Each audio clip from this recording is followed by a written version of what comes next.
خاڵێکی تر دیسان ئەمەوێ ئاڕاستەی پێشمەرگە، ئاسایش، پۆلیس، ئەنجا حەیوانەکانی دژە تیرۆری بکەم.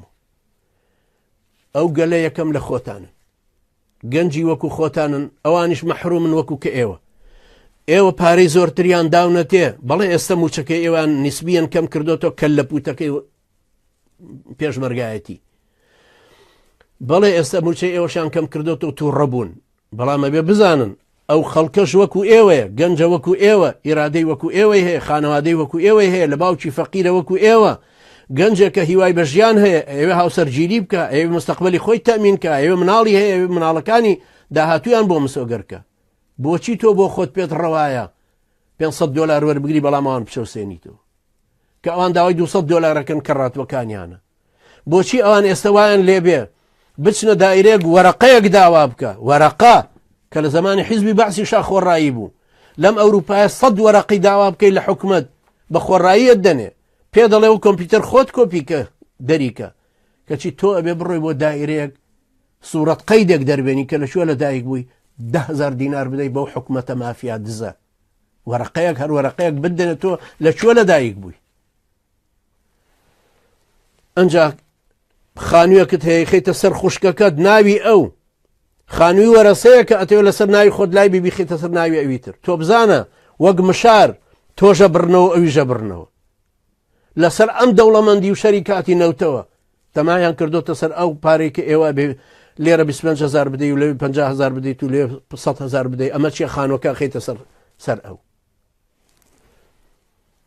لەبەرەوە ئەوانەی کەوا پێشمەرگەشن، ئەوی پۆلیسن، ئەوی ئاسایشن، جارێ ئەمانە بەجیا باسەکەم، چکە ئاسایشش هەر دڕندەی تیا و حیوانی تایەکە وەکو گورگ پەلاماری ئەوانی ترەدا وەکو کەمتیار.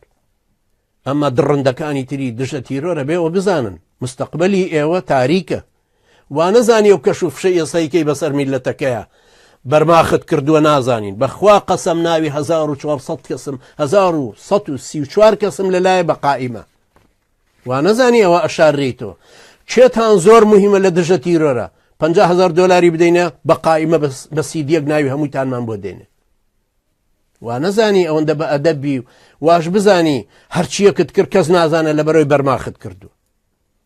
ئەوانەی پێشمەرگەن ئێستا ئێوە پێویستە هەست بەوە بکەن کە ئێوە فرۆشراون، ئەکڕدێن ئەفرۆشرێن، ئێوە چەوساوەترن، ئێوە تەسەورکەن لە شەڕێک هی ئێوە نەبوو ئەمریکا بە زۆر پێی کردن کە پێڵە شەڕی داعش هی تەنزیمی دەولە، شەڕی ئێوە نەبوو بە هیچ شێوەیەک، کیانی خۆتان هەبوو، علاقەی بە ئێوە نەبوو.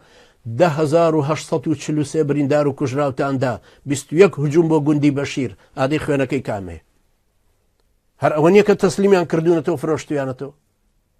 ئەقڵتان پێی بشکێ، بگەڕێنەوە بۆ لای خوای گەورە، نیەتان بۆ خوای گەورە بێ، سادق بن لەگەڵ خوای گەورەیە، بۆی لانی کەم لەو شوێنەی کە کوژرای خوای پەروەردگار نیەتەکە دووە قبوڵکە. دەستان نەچێتە خوێنی خەڵکی.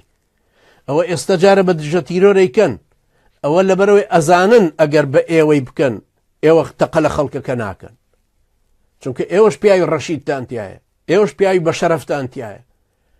من پەیوەندیم لەگەڵ زۆر شوێنە هەیە، پێشمەرگەی زۆر جێگاشە هەیە، لەگەڵ ئەوە شاکە حکمم لەسەریان واتون دیتیژە، بەڵام بە سکایپ قسەیان لەگەڵەکەم، بە ماسنجەر قسەیان لەگەڵ ئەکەمەوە، بە ئەنواع وەشکاڵ ناوی ترتە ژیانەکەمەوە لەسەرەوەی مستەقیم بن، خوا بناسن، دیندارێتیەکە بگرن. پاشان ئێستش دیسان بە هەمووتان ئەڵێمەوە بەبێ ئیستیسنا، تۆ پێشمەرگەی ئەو میلەتەی، تۆ پارێزگاری ئەو میلەتەی، تۆ سنوورەکانی ئەو میلەتە ئەپارێزی، تۆ ئەو خاک و خەڵکە لە گردنتایە، لەبەرەوە نەبی بە عەبدی ئەو تاغوتانە، تۆ پێشمەرگەی کوردی، نەک پێشمەرگەی ئەو مەسئولە تاغوتیە کە خۆشە دەزانی چەند مافیاییە، تۆ خۆت حیمایەتیت کردووە، ئەزانی چەندی کوشتووە، ئەزانی چەند داوێن پیسی کردووە، ئەزانی چەند شەریکەی بەناوەیە، ئەزانی چۆن ماڵ و سەروەت و سامانەکەی بردۆتە دەرێ. تۆ بۆی مەبە بەدار دەست، ئەوە پێشمەرگە. ئەنجا پۆلیس، تۆ پۆلیسی مەدەنی هی ئەو خەڵکەی، پارێزگاری ئەو خەڵکە مەفروزە بکەی، مەبە بەدار دەستی یەکێکی تر. وا مەزانە گەرەوەت نەکرد موچەکە دەبڕن یا دەرت دەکەن، دەریشت کەن تۆ نامری لە برسا. ئەوان واتان لێ نەکەن لەبەر خاتری موچەکەتان، حاشای ئێوە، حاشای ئێوە عەرە بەڵێ سەگەکەت برسی کە دوای شوێنت دەکەوێت. حاشا ئێوە شەریفترن ئەوان سەگن، ئێوە بەشەرن ئەوان گورگن، ئێوە پڕکەرامەتن ئەوان کەمتیارن. واتان لێنێ نە پێشمەرگە نە پۆلیس نە ئاسایش. تۆ ئاسایشی بۆچی تۆ بکەن بە جەلاد؟ بۆ بە ئەمری ئەو تۆ ئەو هەموو جەلدەیە ئەو هەموو شەقە ئەو هەموو کێبڵە لەو ئینسانە ئەدەی کاتۆتە بەردەست بە زەلیلی، مەگەر نابینی لەگەڵ هەموو کێبڵێکا کە لێ دێ هاواری چێتە عەرشی عەزیم؟ مەگەر نازانیەوەش وەکو تۆی و ئینسانەکە هیچ شتێکی نەکردووە، هیچی پێ نەگیراوە، هەموو مەلەفە درۆی بۆ دروست کراوە. هەروەکو چۆن لە ئوردن 6 کەسیان حکمدایەکی 5 ساڵ حکم ئەڵێ بیری کردوتەوە کە بچێ بۆ سووریا. تۆ چوزانی بیری کردوت، مادام نەیکردو بە قەول یان نەیکردو بە کردار.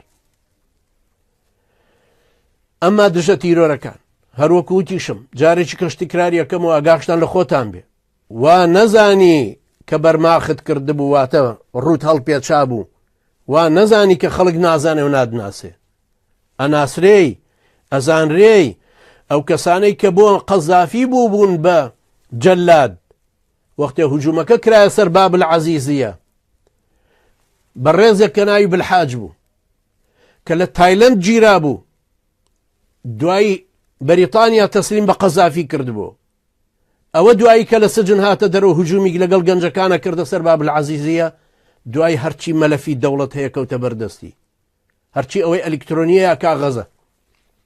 تۆش وا نەزانی کە دژە تیرۆر بووی و ئێستا بە قووەتی خەڵکێکی تر لە ئەترافتە هەر ئەو قووەتە دەمێنێ. بیر بکەرەوە لە تاغوتانی تری ئەم سەر ئەرزەکە چۆن لە دەستیان چوو ئەوانیش. ئەمە جگە لە ڕوڕەشی قیامەت. هیوادارم قسەکانم کاریگەریان هەبێ.